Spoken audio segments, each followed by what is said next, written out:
สวัสดีค่ะวันนี้พามาชมห้องตัดต่อของช่อง YouTube สวนบัวบ้านค่ายกับนายช่างนะคะ มาดูกันว่ามีอุปกรณ์อะไรบ้าง ก็มีคอมพิวเตอร์นะคะ มีกล้องโกโปรมีกล้องวิดีโอโซนี่นะคะ แล้วก็มีตัวแท็บเล็ตไว้เครื่องหนึ่งเผื่อต้องเปิดดูอะไรที่ขณะที่กำลังทำงานอยู่บนจอ มี external hard disk นะคะเผื่อ memory เต็มก็จะได้โอนย้ายเข้ามาได้ แล้วก็มีรูบิกค่ะเอาไว้เล่นเวลาคลายเครียดมีครีมทามือด้วยนะคะแล้วก็มีแว่นขยายเพราะว่า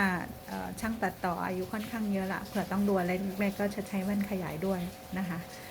มีปากกามีกระดาษจดนะคะเผื่อต้องบันทึกอะไรลงไปเป็นโน้ตสั้นๆนะคะ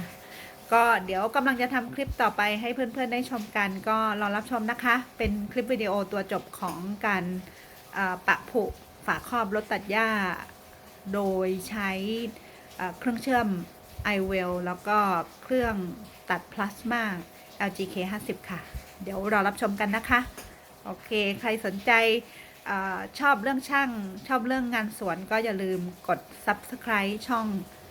สวนบัวบ้านค่ายกับนายช่างแล้วก็เพจนายช่างบ้านสวนให้ด้วยนะคะขอบคุณมากค่ะสวัสดีค่ะ